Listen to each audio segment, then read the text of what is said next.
భవిష్యత్తు బాగుండాలంటే మీరు ఖచ్చితంగా ఓటింగ్లో పాల్గొనాలి. ఓట్లు వేసేటువంటి రోజున సెలవుదినంగా దయచేసి పరిగణించవద్దు.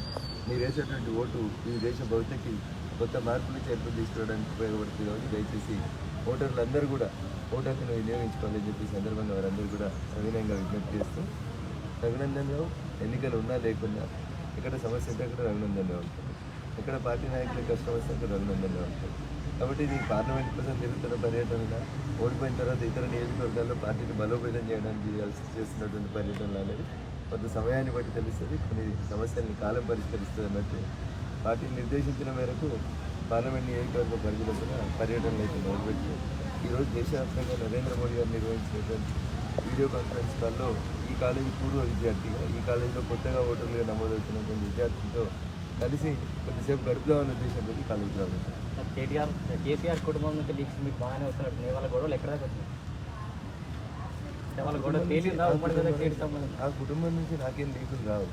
కాకపోతే రాజకీయంగా పరిజ్ఞానం ఉన్నటువంటి వ్యక్తిగా ఇదే కాలేజీలో చదువుకొని ఇక్కడ చదువు చెప్పిన సాధించిన విజ్ఞానంతో అక్కడ ఏం జరుగుతుందనేది ఊహించుకోగలుగుతుంది. నలుగురు ఎమ్మెల్యేలను పంపించి నేను చేసినటువంటి కథ అంతా కవిత కోసమా కాళేశ్వరం కోసమా లేకపోతే ఎమ్మెల్యేలు సంపాదించుకున్న అక్రమస్తులు కాపాడుకోవడం అనేది కొంతమంది జర్నలిస్ట్ మిత్రులు ఇన్వెస్టిగేటివ్ జర్నలిజం చేయాలని నేను సవినయంగా వరకు అప్రూవ్ చేస్తాను. సార్ ఉమ్మడి మీదకు దాదాపుగా మీరే పోటీ చేస్తారని బయట టాక్ కానీ పార్టీ కానీ మీకు అవకాశం అయితే మీరన్నట్టుగా కేసీఆర్ కుటుంబం నుంచి కవిత కానీ కేసీఆర్ గారి పోటీ చేస్తే లేదంటే హరీష్ రావు గారు పోటీ చేస్తే పోటీ ఎలా ఉండబోతుంది? ఎవరు పోటీ చేసినా మెదక్ పార్లమెంట్ మీద ఎగిరేది భారతీయ జనతా పార్టీ జెండా కాషాయం జెండా ఎగురుతుంది. ఎందుకంటే కామారెడ్డిని కేసీఆర్ గారిని ఓడగొట్టగలిగినప్పుడు దుబ్బాకల్ని ఓడగొట్టగలిగినప్పుడు సిద్దిపేట లేదా మెదక్ పార్లమెంట్లో గతంలో ఒకసారి భారతీయ జనతా పార్టీ గెలిచినటువంటి చరిత్ర ఉంది. కాబట్టి కొత్తగా ఇక్కడ భారతీయ జనతా పార్టీ గెలవడంలో కొన్ని ఇబ్బందులు వస్తాయని నేను అనుకోను.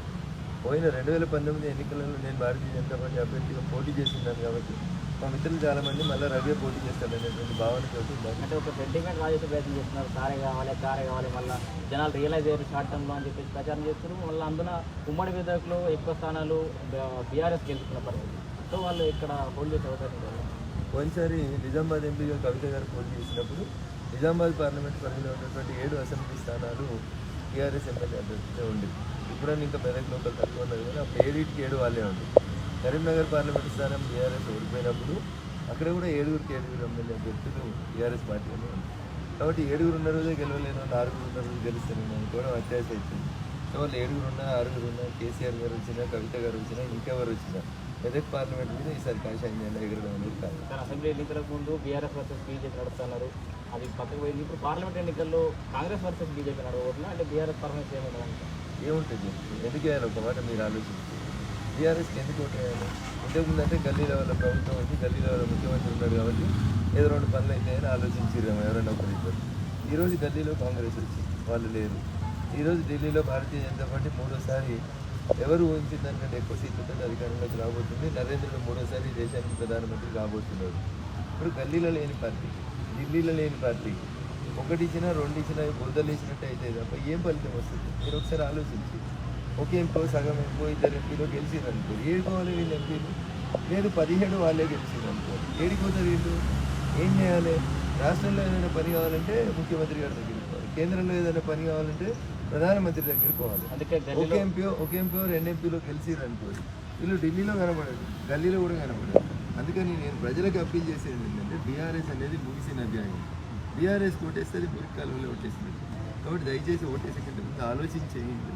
భారతీయ జనతా పార్టీ నరేంద్రుడి నాయకత్వంలో ఈ దేశాన్ని విశ్వగురువుగా మలిచింది కాబట్టి భారతీయ జనతా పార్టీకి అవకాశం ఇవ్వండి అనేది నేను ఓటర్ మహాశైలకు చేస్తున్నట్టు. ఢిల్లీలో ఎవరైనా ఉండండి, ఢిల్లీలో మనకని చెప్పి ఆల్రెడీ పోస్టర్లు కూడా కనబడుతుంది సార్. అదే జనతో ముందుకు పోతుంది. జనం ఆలోచన అట్లుండదు. రఘునందన్ రావు ఆలోచన మీ ఆలోచన నేను అనుకుంటున్నాను. ప్రజలు ఏమనుకుంటున్నారు? ఈ దేశం సురక్షితంగా ఉండాలంటే, ఈ దేశంలో పెండింగ్లో ఉన్నటువంటి అనేక దశాబ్దాల కళలు నెరవేరాలంటే రామమందిరం నుంచి మొదలుకుంటే ఆర్టికల్ 370 దాకా, ట్రిపుల్ తలాక్ దాకా, రేపు రాబోతున్నటువంటి యూనిఫామ్ సివిల్ కోడ్ దాకా ఏదైనా ఎవరితో సాధ్యమవుతుంది? అసాధ్యాన్ని సుసాధ్యం చేయాలంటే నరేంద్రుడు మళ్ళొకసారి ఈ దేశానికి ప్రధానమంత్రి కావాలని కాశ్మీర్ నుంచి కన్యాకుమారి దాకా ప్రజలు కోరుకుంటున్నారు. మొన్నంటే ఏదో ఆగమాగమని ఓటేసిన వల్ల ఈసారి తప్పకుండా మీకే ఓటేస్తామని ప్రజలందరూ కూడా చెప్తా ఉన్నట్టు. ప్రెడిక్షన్ చాలా వరకు నిజమవుతాయి కాబట్టి కాంగ్రెస్ ఎన్ని సీట్లు గెలిచే అవకాశం ఉంది? పర్ఫార్మెన్స్ ఎట్లా ఉంటుంది? తెలంగాణ రాష్ట్రంలో ఉన్నటువంటి 17 పార్లమెంట్ సీట్లలో ఎక్కువ సీట్లని భారతీయ జనతా పార్టీ గెలుస్తుంది. ద్వితీయ స్థానంలో కాంగ్రెస్. హరీష్ రావు గారు భారతీయ జనతా పార్టీలోకి వచ్చే అవకాశం ఉంటుంది.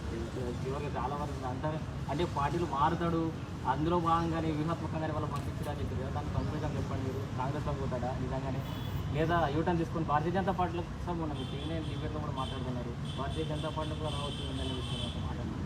సో నేను జ్యోతిష్యం కాదనేది ఒకటైతే చెప్పదలుచుకున్నాను. రెండు, ఈ ప్రశ్న కరెక్ట్ సమాధానం చెప్పేటువంటి వ్యక్తి కాలం లేదా హరీష్ రావు గారు. సో ఆ కాలం కోసం వెయిట్ చేద్దాం, లేదా హరీష్ రావు గారి సమాధానం కోసం ఎదురు చూద్దాం.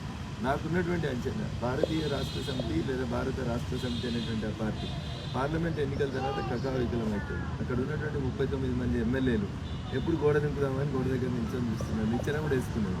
సో ఎన్నికలకు ముందు దింపుతారా, ఎన్నికల తర్వాత దింపుతారా అనేది కాలం నిర్ణయం. అంటే కాళేశ్వరం మీద ప్రధానంగా ఆయన నిందలేశారు, ఆయన్ని టార్గెట్ చేసి భారతీయ జనతా పార్టీ కానీ అటు కాంగ్రెస్ కానీ ఈ రెండు పార్టీలు ఆయన వస్తే ఆహ్వానించే పరిస్థితి.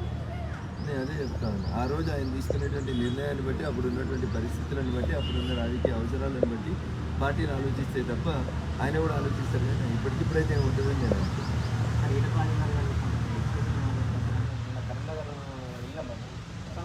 బీఆర్ఎస్ వాళ్ళు కూడా చెప్తున్నదంటే కాంగ్రెస్లో పోతున్నాడు, ఈత బాధించారు, కరీంనగర్ నుంచి పోటీ చేస్తున్నారని చెప్తున్నారు. అంటే పబ్లిక్లో ఉన్న విషయం అడగడం అంటే నాకు తెలియదు. నా విషయానికి సంబంధించి నేను కరీంనగర్ జిల్లాకి మధ్యలో పోలేదు, పోయించినాక తప్పకుండా మీ ప్రశ్నకు సమాధానం